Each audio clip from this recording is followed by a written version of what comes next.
Hi, I'm Steve Hassan. I'm delighted to have on with me Mark Laxer. Hey, Mark.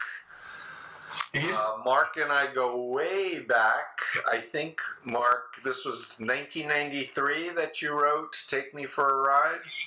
That's when it was published. Yep. I actually wrote it for 7 years before then. And Right. as you know, as an author, it's the writing and it's in the rewriting that the real book comes out. Totally. But the title is Coming of Age in a Destructive Cult. And Mark, I just want to set the table for our listeners.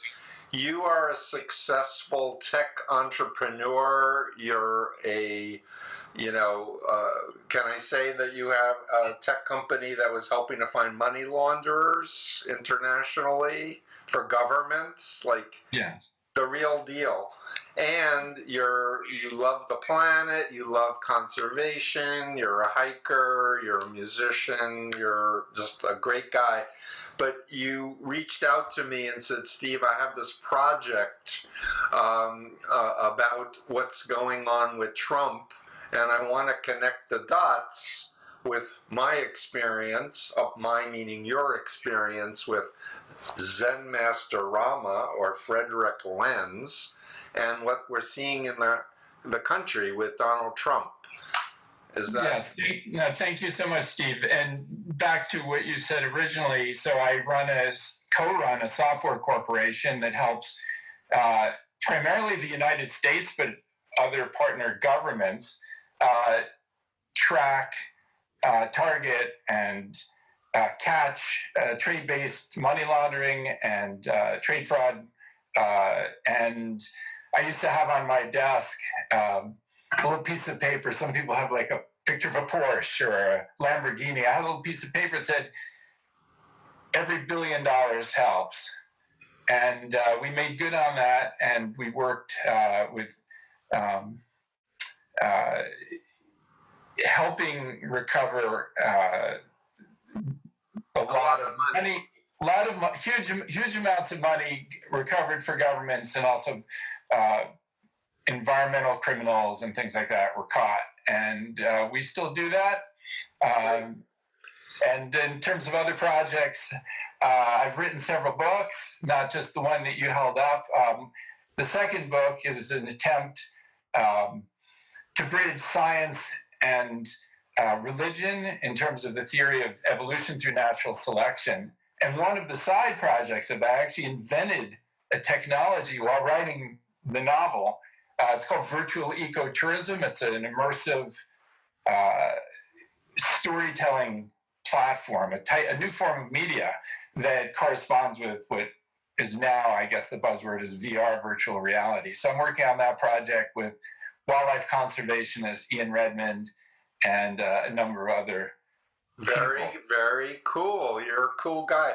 And the last time we saw each other actually was a couple of years ago at the New England Complex Systems Institute International Congress on complex systems theory.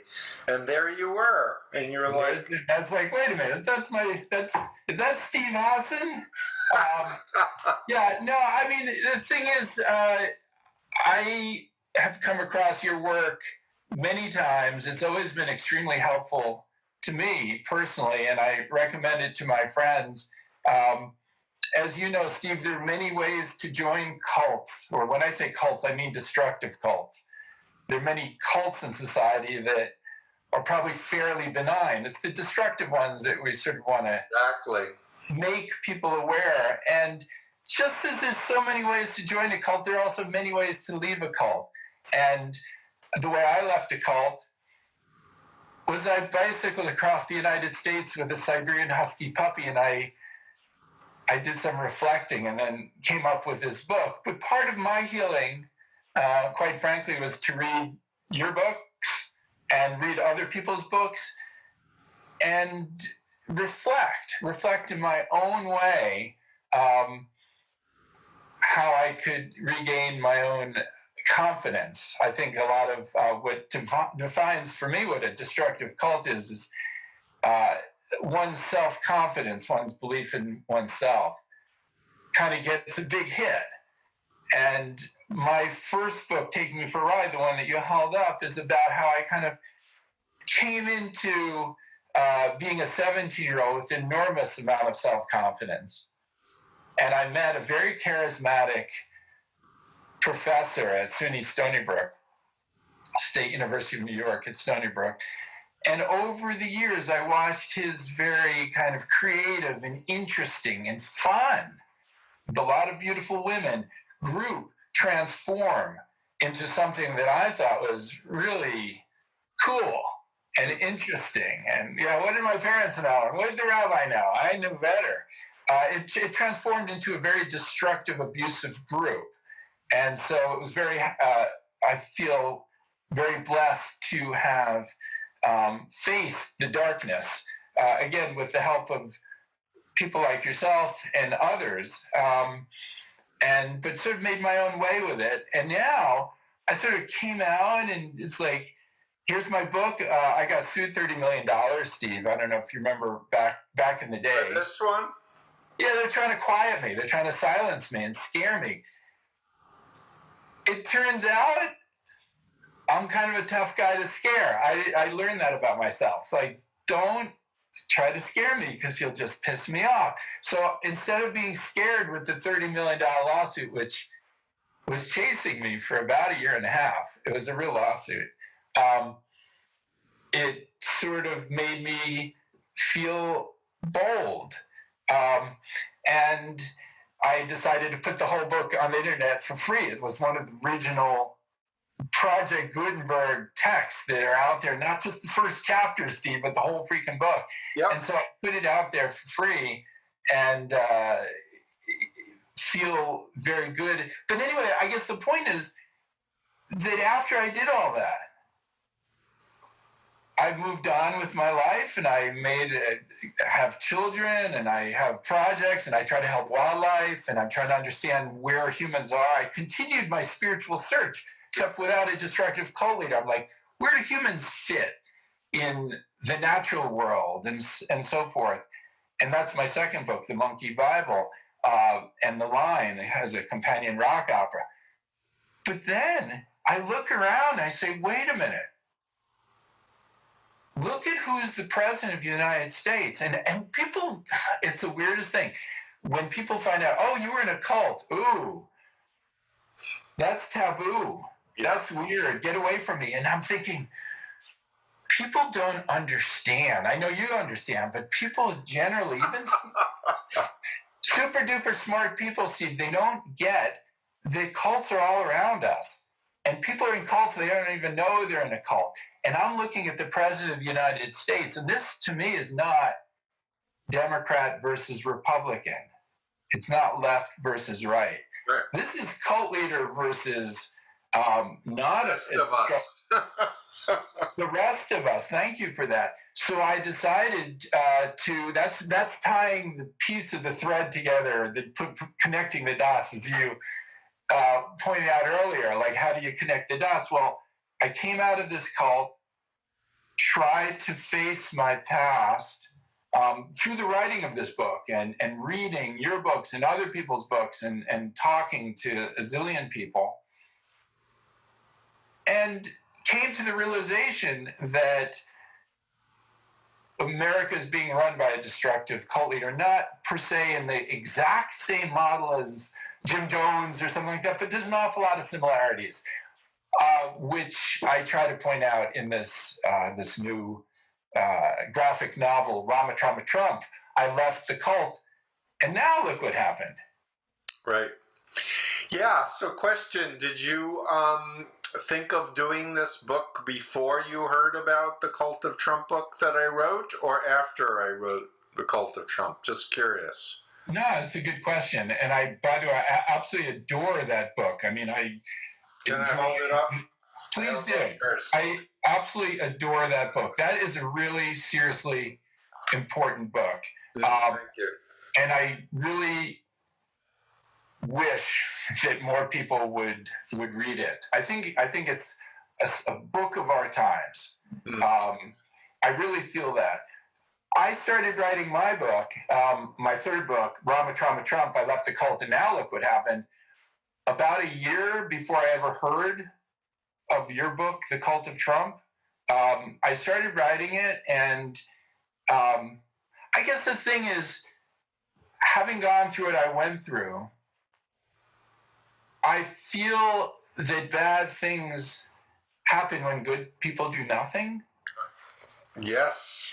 And I'm sort of this little guy in Vermont. I don't have big political connections. The media completely ignores me. I'm kind of, yes, I'm successful. I have a wonderful family. I go on adventures all around the planet. I run a travel storytelling group. I feel very happy in who I am, but I'm not, I don't go to dinner with the Obamas. I would love to, but they don't call me. Here I am. You on speed dial, Mark? Come on. Here I am, Barack. Hey, but I guess my point is that I came up with this book because I feel that even though I'm not this plugged-in guy, everyone should do something.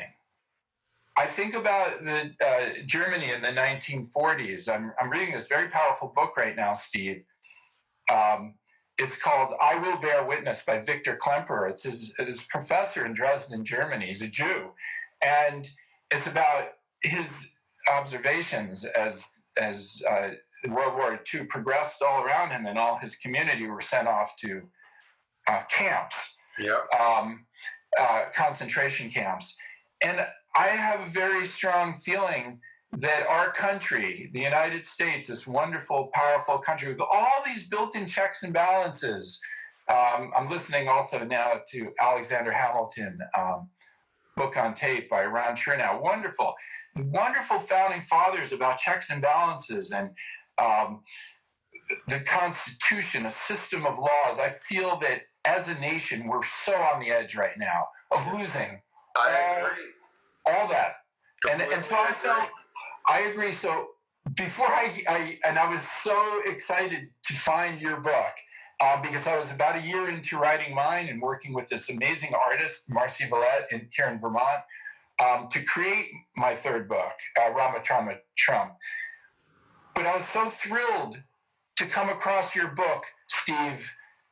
Do you know why? Because we want to help save people from destructive mind control cults. Correct, and so that I didn't have to write it. And I couldn't write as well as you did. So I am so glad that you wrote that book, because I wrote a comic book. I'm the comic book version of what you wrote for maybe a different crowd. You have all the... this is a political science book meant to be taught in schools, high school and up, and college and graduate school. Yeah, yours is an erudite, brilliant. I think your book is brilliant. It's a brilliant analysis that goes into great detail. My book is a very different market, has a different feel. It's more informal, and that's, look at me.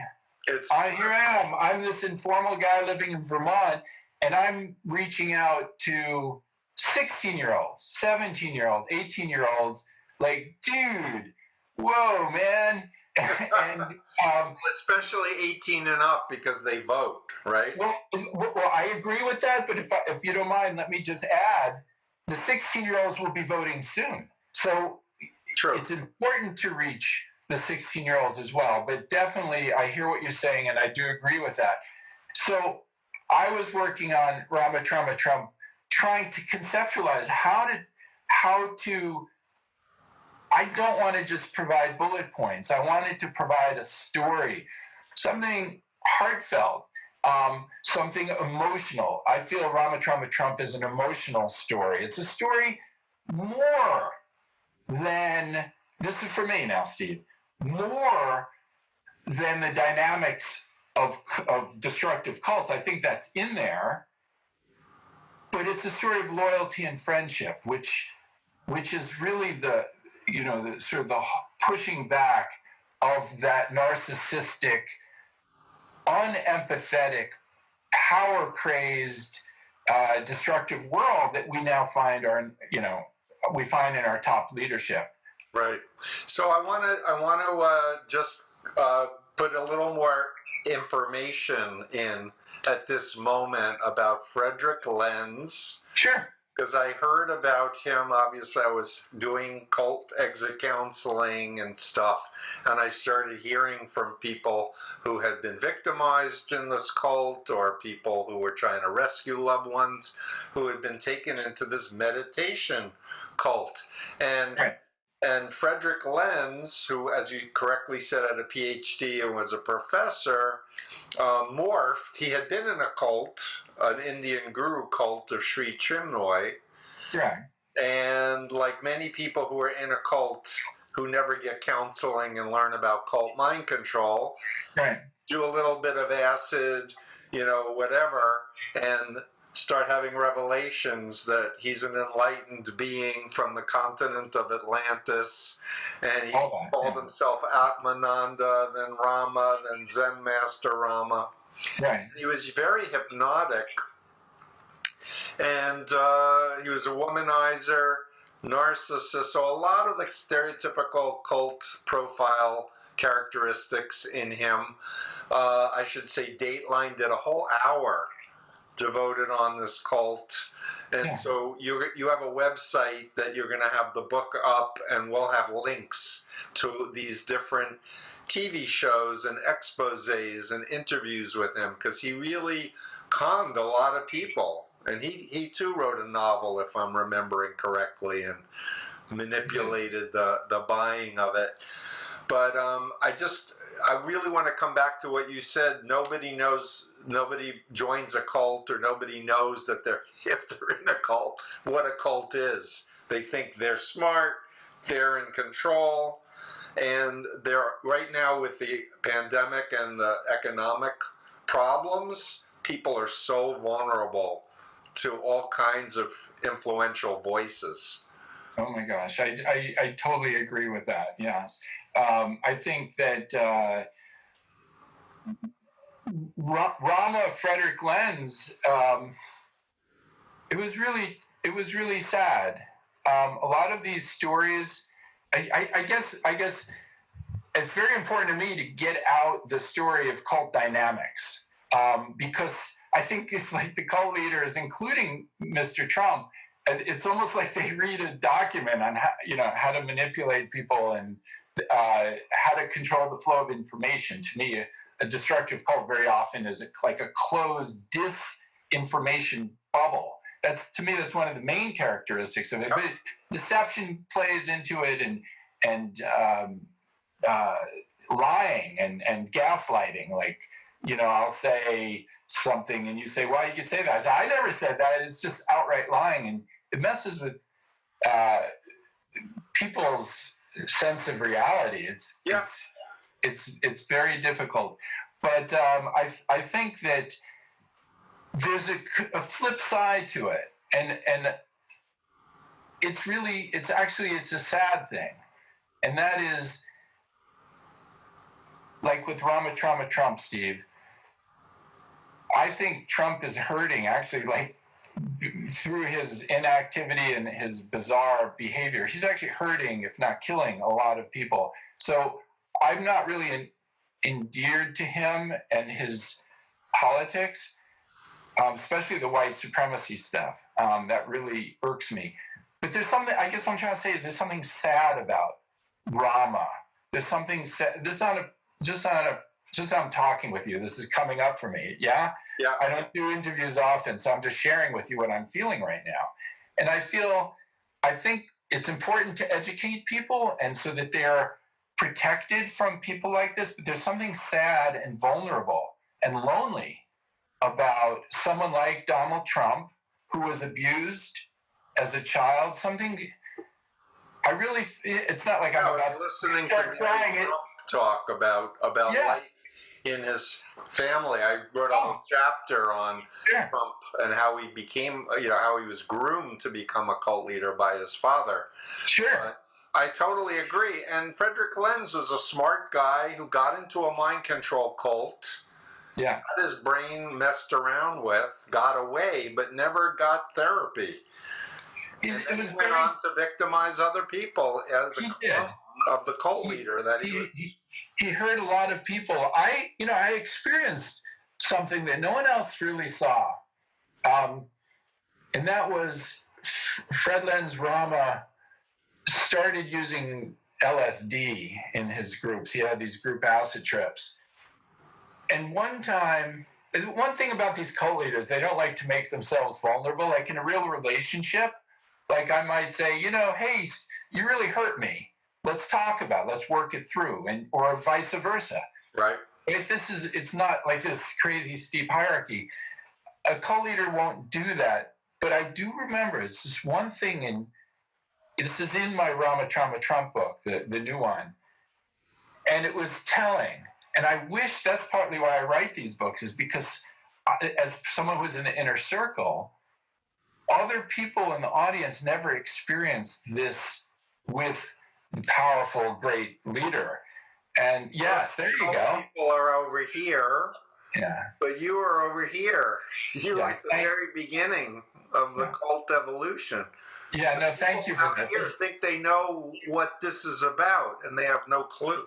So your models are extremely helpful. They really, really are. So where I was Fred Lenz. This was out in 1984 in the desert east of LA, Anza Borrego Desert. He dropped acid, and I used to be friends with him, quote unquote, before he rose to power. So then he rose to power. He had thousands of whatever people and millions of dollars, and was lots of beautiful women wanting him, right? And a lot of abuse was happening. Right. He was really hurting a lot of people. And he took some drugs, some acid, and acid can kind of, I don't recommend the stuff, I really don't, but it can open someone up psychologically and make them very vulnerable. And he was vulnerable, and I helped him through a bad trip. And he turned to me, Steve, this was like a really emotional thing. And he said, Mark, we used to be friends. What happened? And I was crying. It's like, how do I tell him that, he was taken over by, some kind of narcissistic monster? But he was like, we're both crying. It's like, we used to be friends. What happened? Do you want to be friends with me? He said. And I said, yeah, I'd like to be friends because, I really cared about the guy. And then as he came down, this is the telling part. This is the key. And I know you study psychology. I study psychology, but not formally, right? Just by living. You actually took the courses, right? As he was coming off the acid trip, coming down, back down to earth, all the layers of his narcissistic, controlling personality came forth, and that vulnerable side disappeared. And he started, you're trying to take my power. And he's like talking about these negative forces and spirits, and his paranoid side came out. So all I'm trying to say, Steve, is people who are cult leaders like Trump and stuff like that, deep, deep down, and I'm not a psychiatrist, but I'm just saying from my gut feeling, from my heart, deep, deep down, there's someone in there who's good and kind, and it's so freaking buried. Yeah. And very young child, I would predict. As a very young child, exactly. And what's left is a shell of a person. It's so sad. It's a sad story. Yep. And we, in the public, have to protect ourselves, A, from political cults, B, from quote unquote spiritual cults, and 3, if you don't mind me saying, on a personal level, sometimes there's this very abusive thing going on between individuals where someone has cult-like behaviors and is putting someone else down and gaslighting them and so on. Yep. And I'm interested in all 3 levels. So I want to connect the dots, if I may, Mark. I'm looking at the time, so we have a few more minutes. But this I'm going to call it a scam, but I'm sure he got it somewhere. But he was having his members pay him a monthly fee, and he was going to teach them how to be enlightened. And I know he said to you, you were like the closest thing to becoming enlightened of all of his students, or he said something like that. But anyway, his thing was that there are all these evil entities everywhere, and through his spiritual power, he will protect his students from these evil entities. And in the Cult of Trump, I write about these cult groups that are part of the New Apostolic Reformation, where the leader says, I'm a prophet or an apostle, and I speak directly to God, and Satan is everywhere, and I have the power to protect you from demons and satanic spirits, and I have the power to exorcise these spirits. And there are millions of people who are in Trump's base who have been told by their apostles and their prophets that God wants Trump to be president. And that there are all these demonic forces in the left and the media and everything else. So they have this whole spiritualized, cultish mindset that mirrors what you experienced. Yeah, I would agree with what you said and add to it, if I may. Please. And I guess my reaction to that is I see a parallel with, it reminds me of the book 1984 by George Orwell, where there's the other, you need a scapegoat, and to frighten people. And if you frighten people, you kind of take them off balance, and you can control and manipulate them so much easier. Rama Frederick Lenz, or Fred, did that with us with these negative energy, negative forces things, and scared, seriously, I mean. Phobia indoctrination is what I call it. I remember really being insanely scared of these things. I became sort of almost afraid of myself. It really does a mind trip on you, and feel but the thing is, with what Trump is doing, he's doing that in a spiritual sense. And as you point out, I don't know if it's these conspiracy groups or whatever. I agree with what you said. And the thing I would add is, he's in a parallel way. He's also doing that with the other, meaning the Mexicans or the Hispanics or the Jews or the Muslims. There's always some other boogeyman, and he's playing on white supremacist themes. It's usually not spoken, but it's insinuated in his speech. And he's scaring not just the people who, I don't know, some people might consider them to be more maybe fringe in terms of their beliefs in God has sanctioned Donald to be, okay, some people do believe that, and I have friends who do actually believe that. But I would think that may not be mainstream America. But what is more mainstream, and it hurts me to say this, what is more mainstream is him doing that and saying, the brown people are coming to get you. Mm-hmm. The black people, mm-hmm. they're coming to get you. The Jews, they're going to get your jobs. They're going to get your daughter. The Asian people. Yeah, I haven't heard him say the thing about the Jews because his daughter Ivanka converted, presumably. Well, I think, I don't know. I know that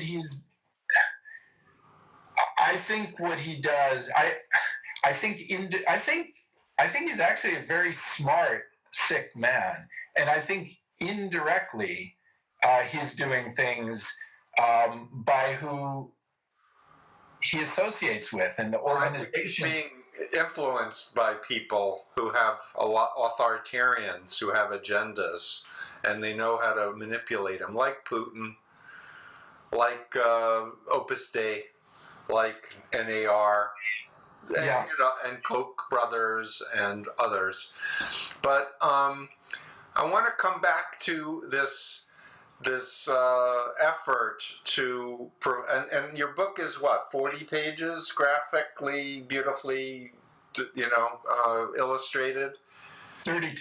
32 pages, so it's a quick read, but it's profound, and it comes from a real life experience with a really educated, intelligent person, yourself, who had this firsthand experience, survived, went on, thrived. You're thriving because you're still happening, but you want to educate people. Wake up! This is real. Like, this is happening, and like, learn about what is a cult, what is mind control, learn about hypnosis, learn about phobias and how to cure them. Like, protect your life, and let's think about how to build a more healthy future, and not just like, we're helpless, the corruption is too much and there's nothing we can do.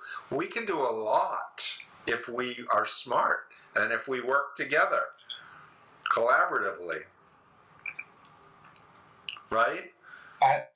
Absolutely. I feel that there's such opportunity now. So I have a very close friend who voted for Trump, and I found that interesting in terms of how we communicate. And this guy's really, really super duper smart. I have a friend like that too, by the way. And we've had these discussions. We've traveled, his kids and my kids, we all hang out. He's incredibly talented, real deep thinker. And I'm like, I don't quite get it. And his point was that, and I don't agree with it, by the way, but I'm just sharing his point of view. He feels that by setting society right on the edge where it's about to blow up, I'm paraphrasing, I don't know if he'd say exactly that, it's going to cause people who are generally lazy to stand up and, for instance, write a book. And not that I'm lazy, but to write a book and take up a sign and say Black Lives Matter, or become activists and stand up and fight for our democracy, because it is degrading before our eyes.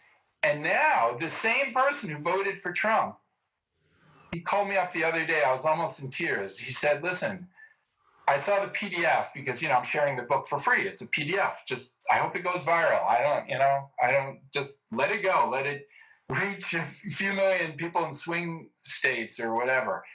He read it and he said, it's not like I have Dumbledore's army or anything, because I'm not Dumbledore. I have no army. But he said, I want to help you reach people with this book. Wow. And so he's the first person who called. And of course, you're helping and stuff like that. But to reach the media, to reach CNN or Stephen Colbert or anybody, it's very hard if you're not connected and, your uncle is a senator or whatever, to reach any kind of population. Right. Other than hoping a PR company is going to hear about your book and say, we're donating all of our connections and all of our time, because or Steve, a partner organization, the DNC or the Project Lincoln, the Republicans for the U.S. Constitution. What a great idea! So they could use this PDF and frame it. They could put it on their own cover. They could brand it. They could send it out for fundraising for their project. I don't want any money from this. Yeah. But anyway, I just have to say, Steve, that I was, of course, honored that you would interview me and that you like my project. It means so much to me. And not or, and for my dear friend who voted for Trump to say, I want to help you make this project happen. So it's not just reaching, my family and friends. It means a lot to me.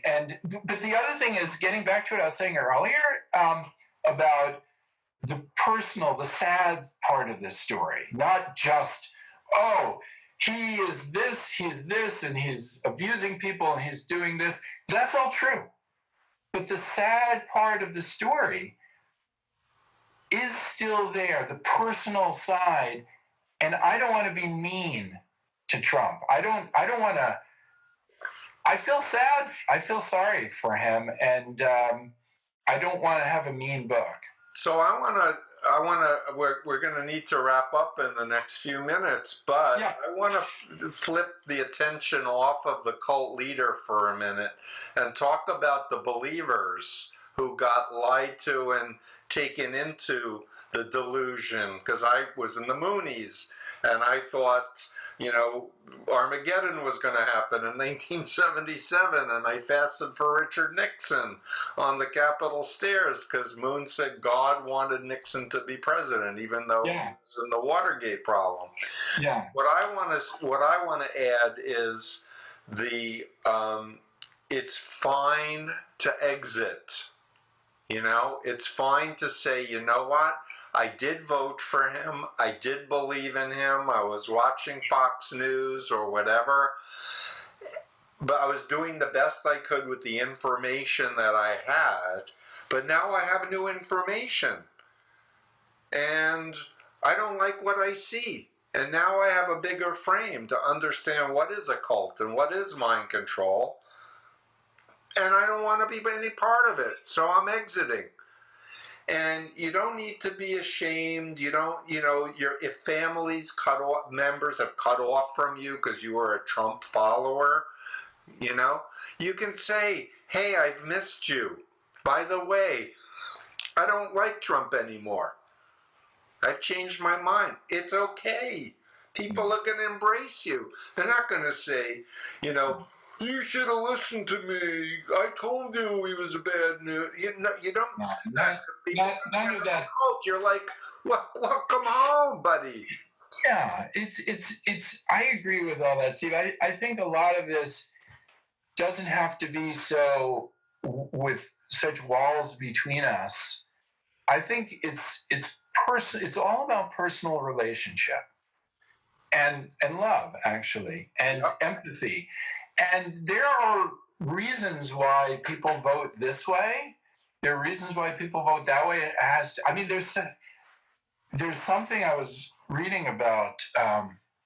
There's a genetic basis for some people have a real need for certainty, and change is not so easy for them, so they vote a certain way. There's all kinds of reasons why people vote a certain way. I'll tell you one big factor, to interrupt you for just 1 second, is corporal punishment. Corporal punishment definitely changes children's brains in not a good way for encouraging them to think for thumselves. There's all sorts of things in it, and what I want to do is I don't want to thumb my nose at anybody, right? Including Trump and his family and his inner circle and people like that. Because I know what it's like to be in an inner circle, and I know I'm trying to imagine what it's like to be Kellyanne Conway at this time. I'm guessing that there's a lot of husband who knows that Trump's a narcissist and does the Lincoln Project. Well, George is actually quite articulate, and is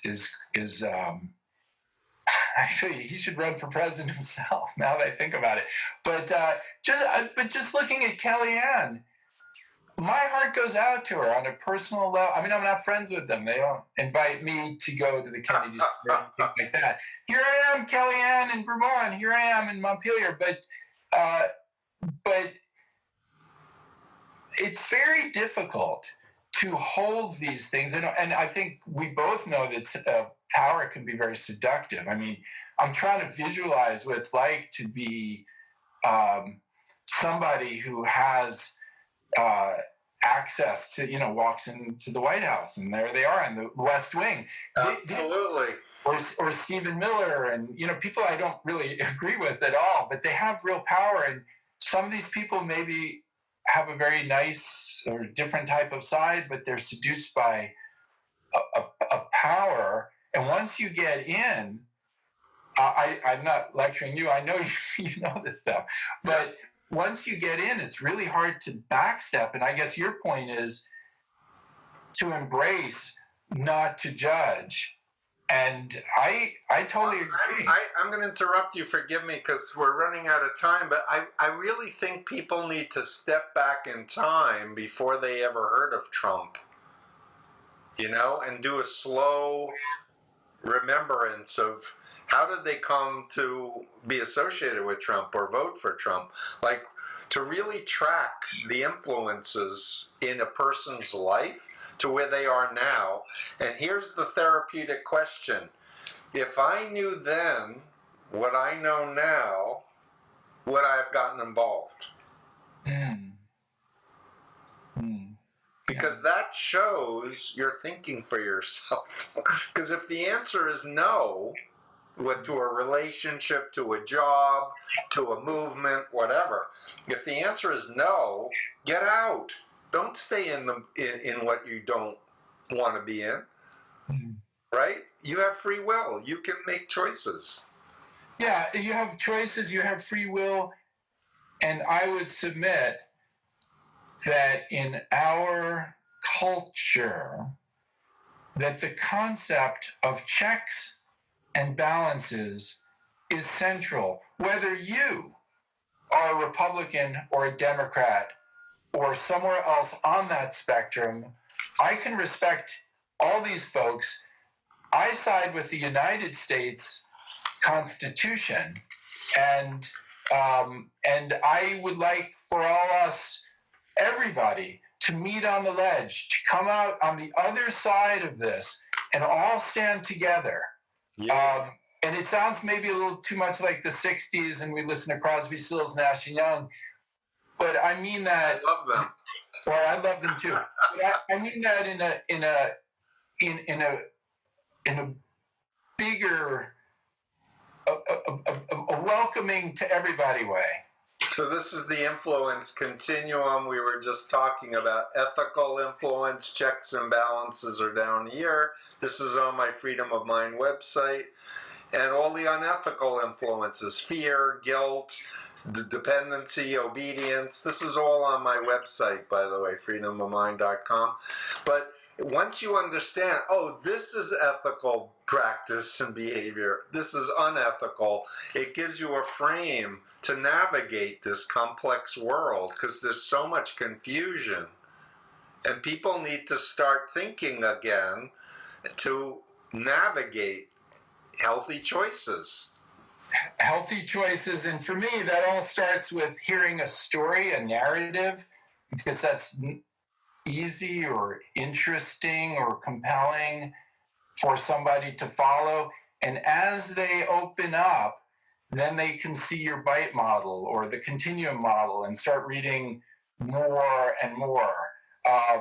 But I think to have, that's one thing I like about our society, an open society, not a closed dictatorial sort of thing. And that is, there are many threads and you get to shop and choose. And the scientific method is, let's see which one works and right. Read it. Test. Test. In the great state of Missouri, show me.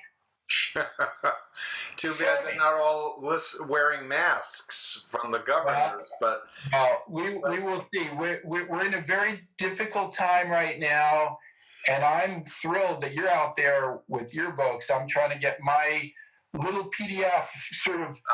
We're doing a blog, and we're going to share it, and I hope people, will read it. And like your friend, that blew me away, that someone so close to you goes, I want to help spread the word. And honestly, if people have funds and they can hire a PR company, I mean, it's great to partner with organizations, but hire a PR company to get it out to bigger audiences. That would help a lot of young people and everyone else who's young at heart. Michael Bloomberg, are you listening? We need help. You never know. I have some very interesting people following me these days on Twitter. So very never good. know, Mark. Hey, listen, thank you so much, and thank you for asking me to give a little plug for your book, and thank you for mentioning Cult of Trump and Combating at the back page. So well, that's where I want to direct people to. I just want to tell a story and then say, go read Steve's book. So thank you for all you do, and we have some work to do ahead of us. Absolutely. Thank you again, my friend. Take care. Okay, thanks. Bye.